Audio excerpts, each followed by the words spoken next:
If you've been in the trucking industry long enough, you've seen it. Good drivers changing jobs or all out leaving the industry, sometimes quietly, sometimes with frustration. But it happens a lot more than people outside the industry realize. So today, I wanted to have a different kind of conversation. What are you talking about? Instead of talking at you, I want to talk with somebody who spent time learning about drivers, the industry, and the habits that happen within it. And no, it's not another recruiter. It's AI. See how this goes.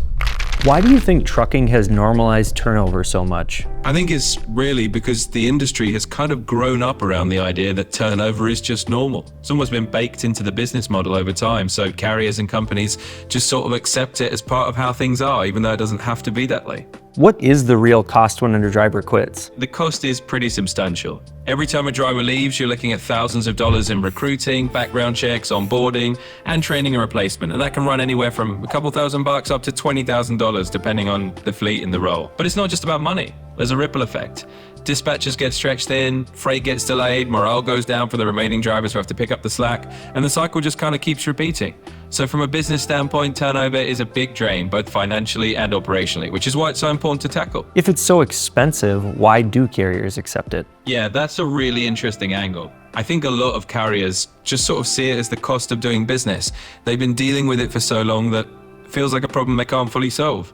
But the truth is, the more they invest in actually retaining drivers, the less they're going to bleed those costs. So it's kind of a mindset shift that needs to happen. Everyone likes to blame pay as the main reason for turnover, but what other real reasons do drivers say they're leaving for? Absolutely. Pay is sort of the easy answer that everyone points to. But when you talk to drivers, you hear a lot more layers. They mention things like unpredictable home time, feeling disrespected, or just being treated like a number. And then there's all the unpaid time, sitting at docks, dealing with delays that really grates on them. So it's a whole mix of factors that go beyond just a paycheck. I heard you mention disrespect. How much of this does come down to lack of respect? Yeah, respect is actually a huge piece of the puzzle. A lot of drivers feel like they're just a cog in the machine, and that feeling builds up over time when they're not listened to or they're blamed for things outside their control. It really chips away at morale.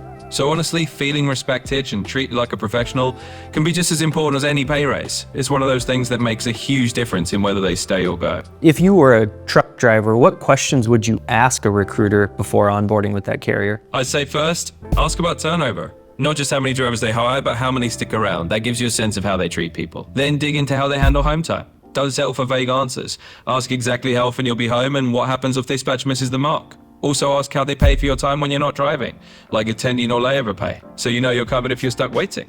And finally, talk to other drivers if you can. If the recruiter's answers sound too good to be true, the drivers will give you the real scoop.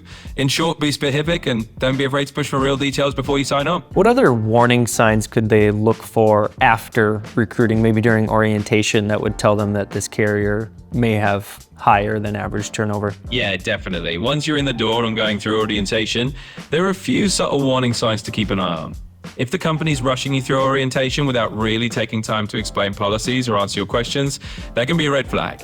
It might mean they're used to a constant churn of new hires.